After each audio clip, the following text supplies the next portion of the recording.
In this episode of Smart Humans, we talk with Travis Jamison, who's the founder and CEO of CapitalPad. He talks to us what it's like to use his unique background to then start 12 businesses and then convert that into a platform called CapitalPad where others can invest with him into these small and medium-sized businesses. He talks to us what it's like to find these businesses, how you evaluate these businesses, and then how do you get involved. And then, of course, he shares with us his opinions for the market, his profile on what he likes to do, and of course, his predictions for 3 years out. Welcome to Smart Humans with Slava Rubin, presented by Vincent. In this alt investing podcast, Slava talks to amazing minds about their investment journey and finds out what it takes to make it in the markets. And now, here's your host and smart human, Slava Rubin.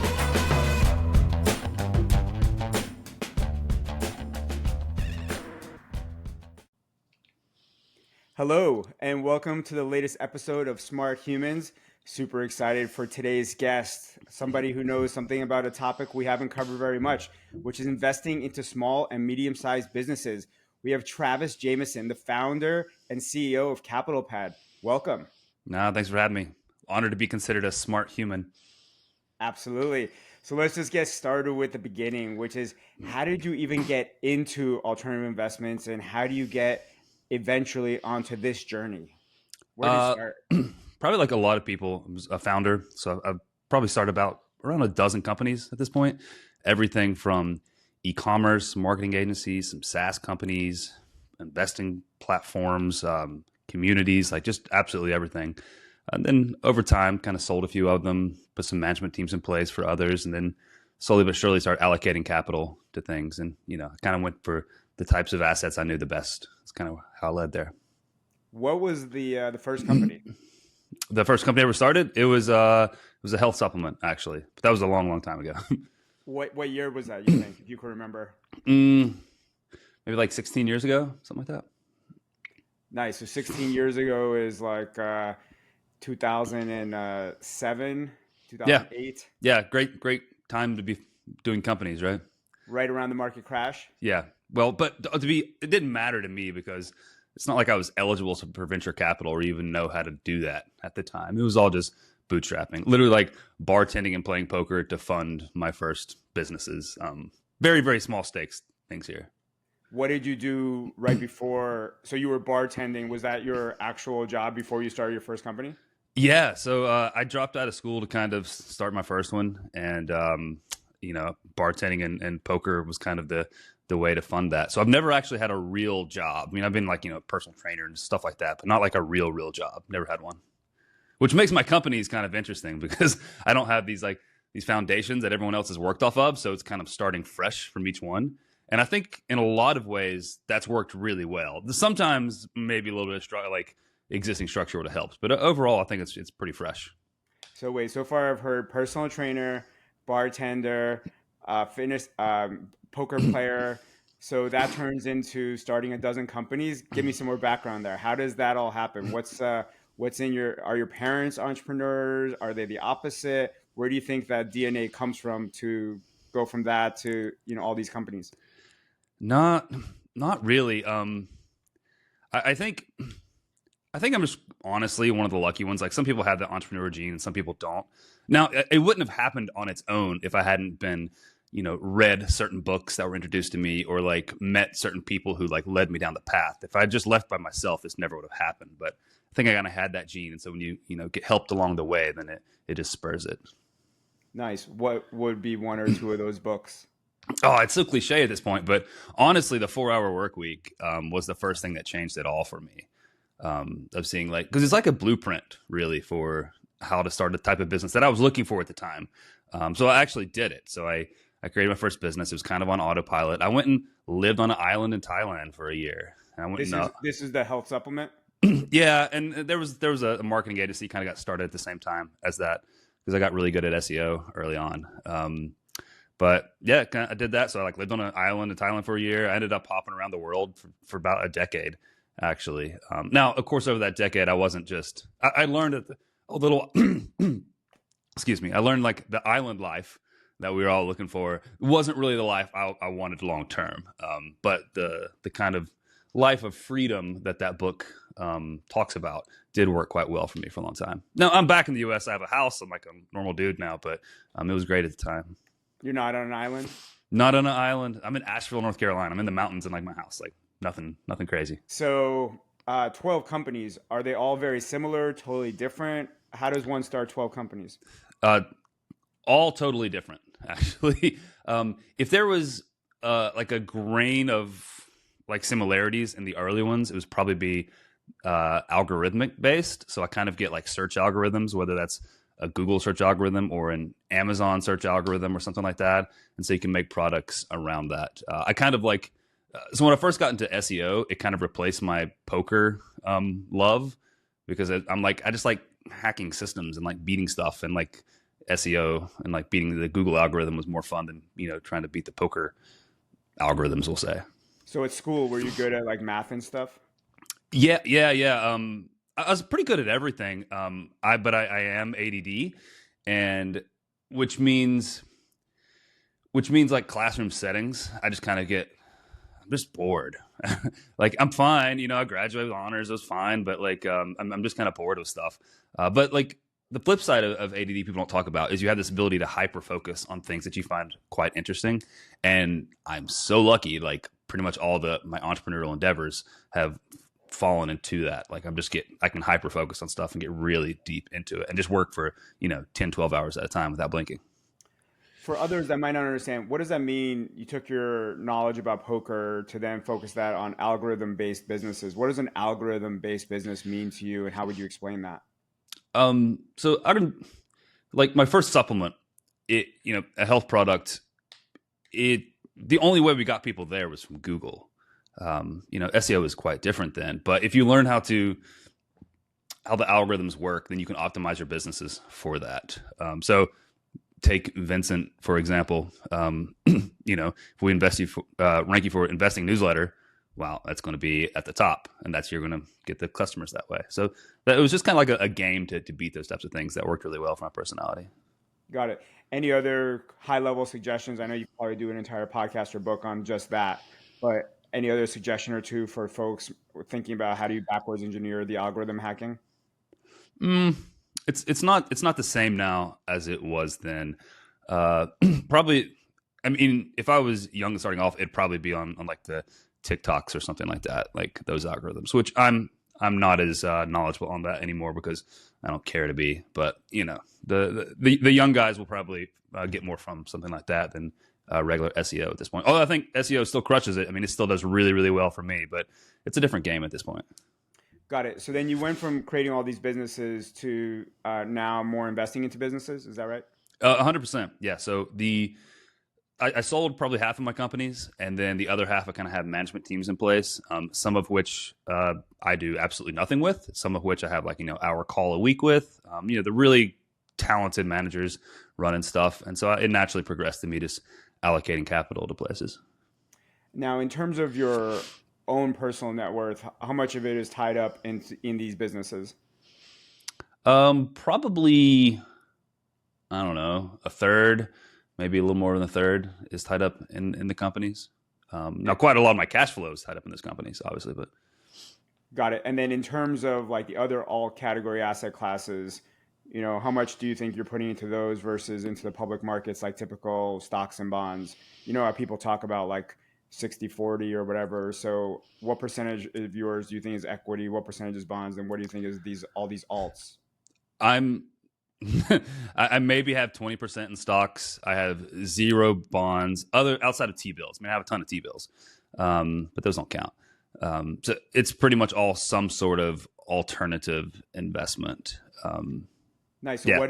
What's underneath that besides these small businesses? So are you crypto? Are you art, collectibles, real estate, private credit? It's really changed over time. I was quite active in the venture space for several years. And then in 2018, I thought it stopped making sense as much. And so I stopped then. And in retrospect, I think that was a pretty good time to stop. Like, I don't know, if you've deployed capital from a VC fund in 2020, like you're toast. Like that fund is toast. So I just felt like the the valuations got too high. There were too many businesses that should have been funded getting funded. Just turned into funny money. So kind of stopped there. But obviously, venture is insanely illiquid. So I still have quite a large venture portfolio that I'll probably still have for another decade, even now. Did a bunch of real estate syndication stuff. And in retrospect, I just don't understand real estate. I think it's great for a lot of people. It's just not really my thing. I didn't get my ass handed to me too much. Because with these interest rate spikes, a lot of the commercial guys got destroyed. I'm not much into the collectibles and like that style of thing, only because I think it's fine for some people. I've seen people crush it with it, but it seems like the asset value is only based on what someone else will give you, like on a later date, instead of some like economic benefit underneath. Like a collectible car, awesome. You can't replicate it, but I don't know how to value that. And so through those things, I've done a lot of like private equity stuff, which I'm pretty comfortable with. Just kind of real businesses kind of called out to me the most. And when you say private equity, you mean investing into some other funds that invest into private equity stuff, or doing it? Yeah. Got it. Yeah. Been in funds, been in some of the GP stakes funds, which I love, where you get a little bit of the ownership management companies of the private equity funds. So you get like the benefits of the other underlying like fees and stuff like that, but you also get the benefit of like the portfolio upside and good cash flow along the way. What were your thoughts on crypto? You didn't mention anything on. Oh yeah. So, honestly, I crushed it with crypto. I was there really early, and then in the 2020 bull market, I don't know, whenever it was, something like that. DeFi and all that, I just crushed it. A lot of it personally, a lot of it through funds, but I think the big differentiator is I never really believed it that much. I just like sniffed out the opportunity and said, this is it. And I actually publicly, like in a blog post, like called like, this is the top. Like I have my insurance salesman friend is asking me how to buy. My mom's asked me if she should buy Dogecoin. I'm like, no, this is the top. And I bailed. And I still have some like long-term Bitcoin, but I'm not a diehard. I'm like, maybe. But it also, it's not as interesting to me as it used to be. And so that early time, especially like with the DeFi, it was like, yeah, we all know it's a little bit actually it's a lot of bullshit, but there's like a grain of truth. Like maybe it's the future of finance. And I just don't believe that as much anymore. Like, even though we knew we were just playing like elaborate Ponzi's basically. It was a great time. My dopamine receptors got absolutely fried though. But it was a really great time. I look at it fondly. So, but you're still holding some BTC long, or? Yeah. I just kind of put it in the bucket of like, well, we'll just do that and just never sell it. I put it in the just in case thing. Sounds great. You mentioned T-bills, and then you jumped past it saying I have a lot, but let's ignore that. Tell me more about that. Well, when I think of people like maintaining their wealth long term, like the two biggest mistakes is one, leverage, but that one's kind of more obvious. But like lack of liquidity is the one I think that screws most people. And so I always want an abundance of liquidity, especially because I'm investing a lot of illiquid things because I think they deliver better returns, and I'm fine with that. But at the same time, I always want to keep enough liquidity. So I keep a healthy amount of T-bills and just T-bill ETFs and stuff like that to make it easy. Yeah, I was going to ask you, how are you accessing those T-bills specifically? How are you deploying cash into that? Like literally my favorite way is just the SGov ETF. I think it takes was a 7 basis point spread or fee on top of that. And they handle it all for you. Instant liquidity. You don't have to do anything else. It just works for me. So S as in Sam, Gov. Yeah. And you're just doing that through your brokerage accounts. Yeah. Just throw it in there. And that's returning what, like in general? Whatever it's a blend of 30 to 90 day T-bills. Like whatever that rate is, minus their little tiny fee is it. It's great. By the way, I don't even fully understand bond ETFs on the long term. those are really weird. But the short term, interest rates can change. Those short term things, they're not changing. It's fluctuation. It's just you get your yield paid out monthly. Perfect. Changing topics. So what do you think, this is a very high level question, take it wherever you'd like. What do you think of the current economy, the market, what's going on? You're actually my first guest since the election, so you get to riff on that. but it's an open-ended kind of, what do you think of where we're at? I am insanely unsure. um, I don't think I could make a call either way. I think, all right, two calls I might make. One, I think our long-term debt funding rates are going to go way up. Like you've seen over just the last week or so, the yield on the 10-year bond went way up, and I think it's going to go right through there. And I'm not the guy thinking of this. Like Druckenmiller and Paul Tudor Jones, like these two guys have really called it, and I think they're spot on that the world's not going to fund us infinitely without a higher rate, and I think that will kind of cap what what Trump will be able to do with that. We also saw, like on a smaller scale, the UK.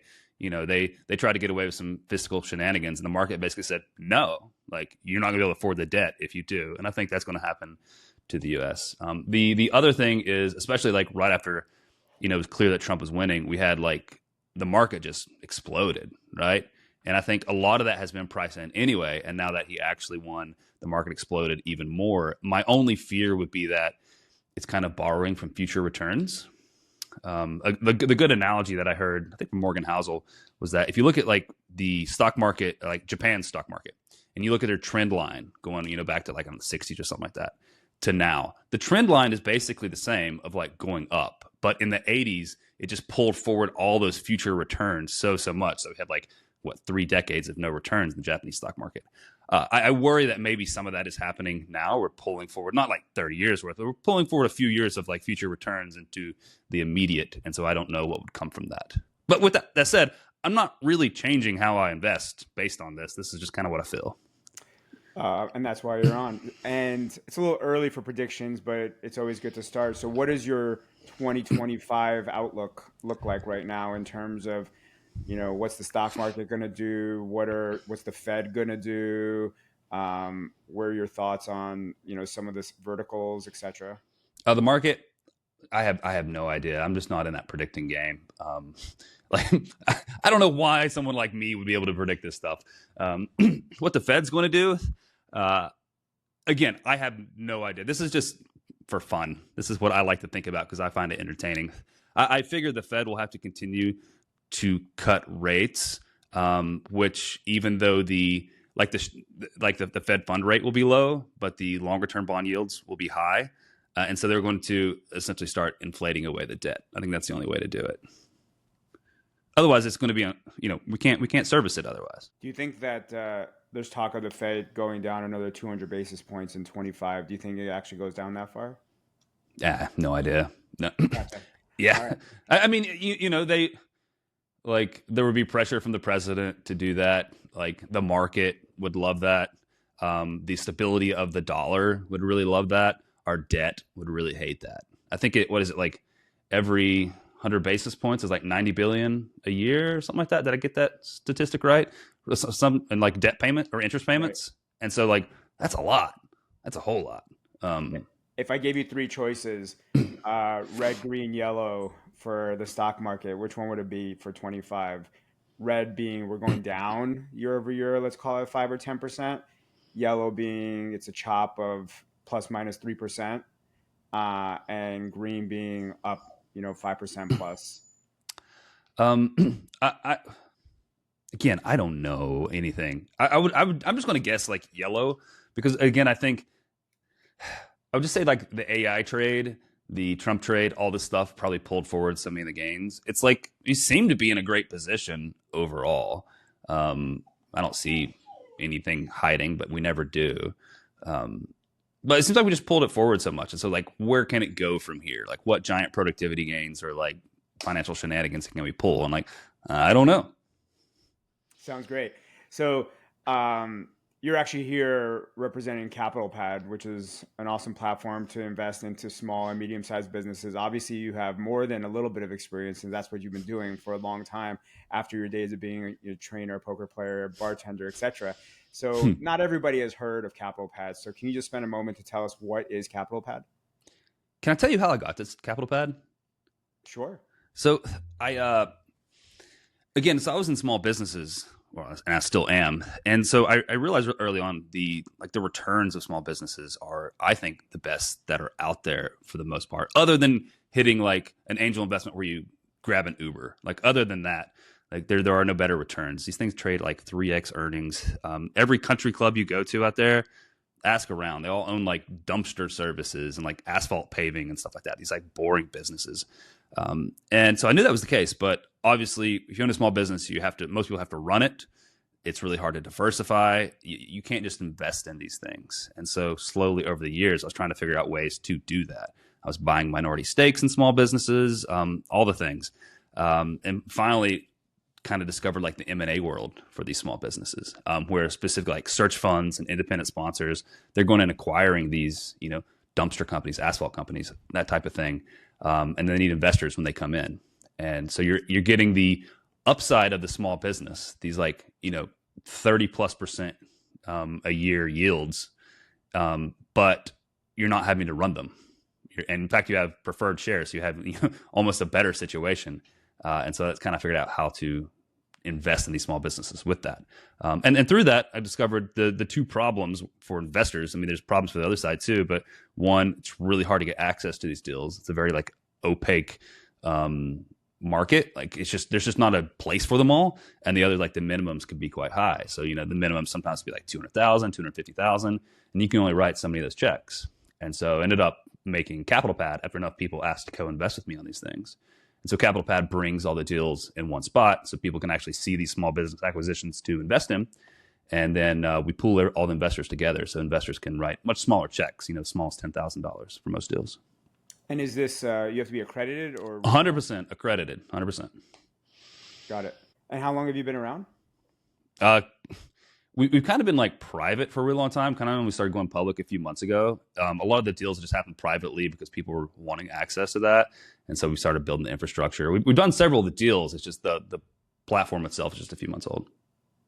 So if you were going to describe CapitalPad to somebody, what would you say? It's just a way to, it's the only way to passively invest in small businesses. I honestly believe that. And even when I hear that, a little red flag goes off in my ear. Because when I think invest in small businesses, I think like, oh, you're going to help like write almost like a venture check to help fund the growth of these things. And I think that's for small businesses generally not a great way to do things. I wouldn't invest in those.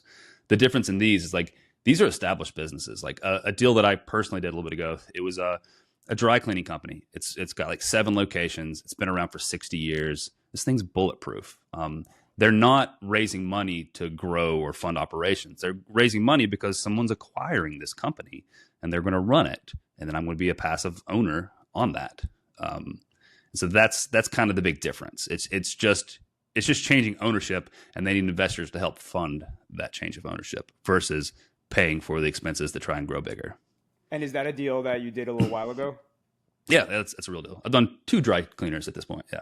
So can you just walk us through some of the mechanics there? Let's say it was my $10,000. How would my $10,000 get involved with you, and how would that flow through, and returns, etc.? Yeah. All right. So for a deal like that, the average, I think the actual purchase price was right at $5 million. It's doing probably like 1.6 million a year in EBITDA. Maybe it's like 1.7 even. And so it's essentially a 3x multiple, right? Now with the $5 million, they're getting a roughly $4 million SBA loan. And the SBA loan, those are personally guaranteed, but not by investors. Investors never go over 20% ownership, so we never have to give the personal guarantee. But the sponsor who is buying it, they do that. There's probably like a 500,000 seller note on usually 10% seller note. And that just means the seller is offering some of the debt from themselves, usually at pretty good terms. That's just like standard market stuff. And they have to raise, $500,000 from investors. And so, sorry, seller note means that they're going to get some of that money later? Yeah. So a 10% seller note is kind of like the market standard here. It just says if I'm selling my company, whoever I sell it to, I'm going to let them pay off 10% of it over many years. Sometimes 10 years, sometimes 3 years. Like it kind of just varies on the terms. And they'll give me just a little bit of interest, but it's even in today's market, it's like 5% interest, which is really low. So if I'm selling for $5 million, I'm actually getting 4.5 today, and then I'll get $500,000 over a period of time. Yeah, that's the standard. Got it. Yeah, it also keeps skin in the game a little bit, and there are different ones. I'm looking at a deal right now where I think it's 95% seller financed. Oh wow. Yeah. Sorry, just to stay focused on this dry cleaner. So, Okay. how did you find this buyer? Um, it had to be in the space, really. This is the problem. You can't just casually enter the space and be like, okay, I want to invest in one of these. It took me, I mean, I'm like entrenched in the small business area, and it took me years to build a network big enough to get this. And there's not an easy answer. That's the problem. And so I just happened to get it because people know me in the space, and I help them once they do acquire these things. Okay, so you found the buyer. The buyer already had the deal they wanted to do, or you found the deal as well? No, they find the deal. We only look at it post deal. Got it. So the buyer is ready to go. They want to buy it for 5 million. How much is the buyer putting in? The buyers, it varies. In this case, I think just a couple $100,000. That's all they have. They're putting in sweat equity. The buyer. Yeah. Got it. So they were able to get a $4 million loan to help buy the $5 million business. Yeah. And then, so you and your group will put in how much money into that deal? Few $100,000. I don't remember what that one actually penciled out to exactly to be, but yeah. Okay. So let's say I put in 10 grand in that deal. So what would happen with my 10 grand? How do I see liquidity? What are the returns? Things like that. So it varies with each deal. With this deal, they're going to essentially start doing quarterly payments. So once they acquire it, they'll withhold all the payments for a few years. Not a few years, maybe a couple quarters. And so like 6 months later, you start getting quarterly distributions, basically profit share. And so when you do this, the terms for investors are generally a 1x liquidation preference, an 8% preferred return, and then a step-up conversion multiple. And I can explain all of those if they don't make sense. Yeah. Yeah. All right. So the liquidation preference simply says if you're an investor, you get a special type of shares, preferred shares. You get 100% of your money back before the person who bought the business gets to see a penny, other than like a salary for running it. Like it's different, but no profits go to them until you get all your money back. Plus plus an 8% a year preferred return that compounds on top of that. So you're seeing all your money back plus 8% a year before they see a penny. So they're very incentivized to pay you off. They want you to get out of here because you're kind of expensive capital. Like the debt capital could be cheaper most of the time. So they want to pay you off. And that's also a benefit for me because I want to see all my money back within like 3 years. That's my goal for a lot of these things. Whatever I invest, I want it back within 3 years so I can redeploy it elsewhere. And again, that's not always the case, but a lot of it is. And then, so after that, we get a step up. And the step up is the thing even like financial professionals and private equity guys in the space don't really comprehend most of the time. Let's say, just an example, there's $1 million business and I put in 100,000. You would expect I would get 10% of it, right? But with a step up, maybe this case it was a 2.0 step up. I get, once it converts from my preferred shares to common shares, I now have 20% of the company ownership. So I'm essentially getting more bang for my buck than if I bought it all in cash. What's the trigger for conversion? Once they pay off the preferred return and return all the investor capital. Oh, does that mean that with my $10,000, once I get my 10,000 plus $800? Yes. Well, if it's in year one, but it compounds every year. Got it. Meaning you're owed 8% on your 10,000 each year. So it would be 800 and then 8% on 10,800 and then 8% on top of that. Yeah. So again, they want to pay you back so that they can stop that. Got it. So potentially over the course of 3 years, if it took 3 years to get paid off, I would make like plus minus between $2,500 and $3,000 on that 10 grand. Yep. Got it. And then once I got that money, then I would be converted into this 2x, for example. So now instead of having 1% of the company, I just made that up, I would have 2% of the company. Yep. And now you're just a passive shareholder, just like anybody else. And they're just distributing that forever as part of, let's call it dividends. Yes. And that is an important point you just made. Some of these deals, they just want to buy the company and run it forever. And so they'll have investors there forever, and you can just ride along for decades if you want. A lot of those deals that want to hold it forever, they'll offer to buy out investors, like maybe like year 5, maybe year 7, just kind of depends. They'll give the offer to, not the requirement. And then a lot of other deals are planning to resell. So they see opportunity. They're going to come in. They're going to try and improve it, grow revenue, like do whatever magic they want to do, and then resell it a few years down the road at like, a higher price. And then they'll just sell it for everybody, and you get your profits and walk away. And even if they don't sell it at a higher price, they've been paying down debt. They've been paying out distribution. So it becomes like a win-win for everybody. What's the average tenure as an investor, me, in one of these deals? Is it 1 year, 10 years? How long am I typically in one of these companies? There's not an average. There's so many different types of deals. So the dry cleaning one, they're actually doing a roll-up of different dry cleaners. And so they're going to try and buy a lot of them, put them under one brand, and then try and exit it all by year 5. That's the target. Some of these don't have a target exit date. The ones that I like the most actually are the ones where they come in and say, I am completely okay running this forever, but I'm also okay if the market gives me a stupid, multiple, I'll take it and I'll sell it and I'll run. And we all win out. Like those are the ones where they're like kind of agnostic about when to exit.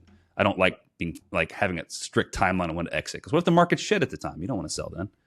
Got it. This is a softball, but why don't I just do this myself? Or why don't the listeners just do this themselves? Why should they go through CapitalPad and Travis?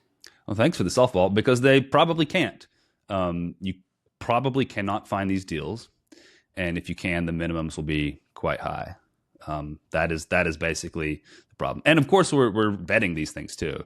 So I have all the small business experience. My partner's former private equity principal, so he has that side of like the finance experience and working with our lawyers and stuff like that. Like we're building all these protections. We're like working on the purchase agreements, the operating agreements, stuff like that. Actually, rarely the purchase agreements. A lot of times the operating agreements and stuff like that. So we're just like, I don't know, we're doing the work, and we get paid. We get a 20% carry for that. So we take 20% of the profits, but I think it's still a good deal, because otherwise people can't get access to these. And, for the deals that I invest in, like I'm looking at a 30% plus IRR out of any of these.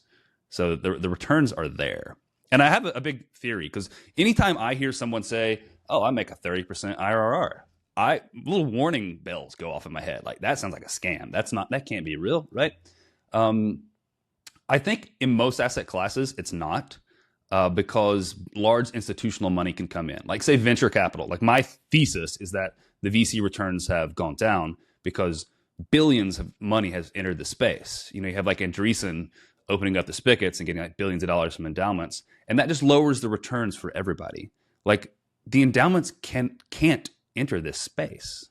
That's the thing. It's too small. There's no way to deploy it all. And so it keeps the returns really high. You mentioned 20% carry. Are there any other fees that I would have to pay with my $10,000 as part of my $10,000? The total fund, so like all the investors together are pulled together to pay just for like the legal SPV fees. So like the vehicle that we pull everybody into, but that's quite inexpensive. Gotcha. Yeah. And how many deals has CapitalPad done? Done like 8, something like that, 7. Got it. And what's the average size of a deal that you've done? Everywhere from, I think 165 was our smallest, up to like, $1 million is the one we're raising now. And, people might have heard of PE funds, and obviously there's the big ones, whether it's Blackstone, et cetera. What's the difference when you think about those, or if I, the random investor, think about those versus going with you? There's a lot of similarities. It's all private equity. This is very like micro private equity. I think the larger PE funds, I think a lot of the principals are insanely talented individuals. Like you talk to the average private equity principal and you'll just walk away impressed by the things they know. Maybe feel a little testosterone-y, but they're impressive people. They're playing a lot of like financial engineering games on average, I think. Where in this case, there's less financial engineering and more just like opportunity and work in small businesses. And I think there's more levers to pull. I think the prices are much cheaper. I mean, we're buying these things at like 3x multiples. Private equity routinely pays 8x, 10x. I mean, it depends. There's a lot of like variables here. You kind of get the point. They have to pull levers to really increase the value, increase the multiple. Where with these, like I look at them, all they have to do is keep it alive, and I come out ahead. Right? They just have to not kill it, and I probably do okay on most of these deals. And that's kind of how I think about it. Yeah, you brought up a great point here. What are my top two risks investing into this type of asset? I mean, obviously, you just get into a bad deal. I'm trying to think of some specifics for you. I have like a bad deal looks like what? You didn't do good financial diligence. All of a sudden, the company implodes. The founder doesn't help. Like, what's that mean? A bad deal? The things that we watch out for, cyclicality is a big one, and I'm not. And that might mean like a builder, for example, has cyclical nature. And I'm not against cyclicality in like normal things, but if you add debt, then cyclicality becomes a really big problem. Customer concentration can be a big one. Like we've seen deals that, try to come on to the platform and they're like, oh, we have 30% of the business is this one customer, and it happens to be the current owner's like best friend. I'm like, no, we're not doing that. That's crazy. Right. Like that's how you get up. So if it goes down, you can't make the debt payments. Like the businesses get wiped away. So you watch out for like that type of thing. Those are probably the biggest ones. Who would you consider your competition for this type of investment? There's a few funds out there that are doing it. There's not really a direct competitor, is the thing. It's a small space, which is, I think, good. Okay. And that's awesome. Anything else you want to mention about CapitalPad or investing into small and medium-sized businesses? To me personally, investing in these seems like the most sensible, like less speculative way to do things. Even like public markets, we have the long-term track record, but a lot of that comes from just like multiple expansion and like, are people bullish or bearish, and like the whole market moves together. I think these are based. They're not really based at all on like sentiment. They're based on how much money does the company generate, and then you just sell it based on that. And that's very refreshing to me. Sure. Yeah. Makes sense. So you obviously have learned a lot of things. You even mentioned books that you already like. What else makes Travis Travis? What do you like to watch? What do you like to listen to? What do you like to read? Tell us something about your daily routine. Tell us anything that we can, learn from. Geez, I'm just one big giant routine. I'm a robot, my family likes to say. I mean, all this stuff, whether it's health, diet, meditation, all those things, it just kind of like keeps me in sync. And if I'm not doing basically all of those things, like quite strictly, like I kind of mentally, I just don't perform as well. I don't feel as good. And if I don't perform well, give me one or two specifics. Oh God. I mean, so I have a rule. I work out every single day. It doesn't have to be hard. I just have to do something. I meditate every single day. I take a nap every single day. I do a cold plunge every single day, which I'm embarrassed to say now. It's so uncool to say you do cold plunging still. That type of thing. So wait, time out. So give me those. So what's the amount of minutes that you're doing each one really fast? So workout average? Anywhere from 15 minutes to 1 hour. Okay. So let's go 30 minutes there. Cold plunge? 2 minutes a day. Meditate? 10 to 15 minutes a day. Nap? 10 to 20 minutes a day. Using a product called Sensate, which I love. It's this little like vibrating thing you put on your chest. What's it called? Like Sensate. Sensate. Nice. Cool. Well, that's awesome. So you have like an hour committed every day that pretty much you're going to do these 4 things. Not in order, but that's going to happen. Amazing. I love the discipline and sharing. Thank you so much. So last question, we're going to put you on the spot like we do with everybody, which is asking you for your 3 years out prediction. What is an investment today in the private markets? It could be anything that's not publicly listed in any asset class, as well as one public market investment that you would suggest. So Travis, what are your picks for 3 years out? I want to preface with saying I'm the guy that has said repeatedly, I know nothing about the future and I don't really play that game. But if I was just for fun, probably like public stuff, commodities seem like if the thesis that I'm playing with of long-term rates go higher and inflation has to go higher, but we can't fight it this time. Which commodity? Just commodities in general, like commodity trend following type of thing. But I need to be able to follow your trade here. So which one would I be following? There's probably a commodity ETF. I mean, they're all kind of the same. Like oil, gold, a lot of the, like, the major minerals and stuff like that they're using in things, like they all kind of do the same. They fulfill the same goal. Okay. Or like manage futures and stuff like that, but that's complicated. So you think commodities are going up in price? I would say over the long term, that is a bet. And as Paul Tudor Jones said, like, they're pretty under-owned right now. Perfect. And in the private markets? I don't think you can like predict that. Like when we see these deals, it's like we see them and we have 90 days to close. And so I don't have one. It's just actually I will give one. Shit, I'm making predictions. It's basically service-based small businesses are the way, because if we do enter inflationary times, then a lot of inventory-based stuff that's when people get in trouble. It gets nasty. But service-based businesses have that immediate pricing power without having to pay the inventory cost. So what's an example or two of what that means as an example?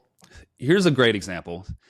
Have you tried to call a plumber or an HVAC person or like a roofer or anything like that recently? Sure. You can't get them to answer the phone. Sure. They have so much business. And when they come, they're going to charge whatever they want to. And you're going to say, okay, thank you. Thank you. That's the example. Like, those businesses are on fire. I have the thesis that over the last few decades, everyone was like, oh, I need to go to school, get a college degree, and do white collar work, right?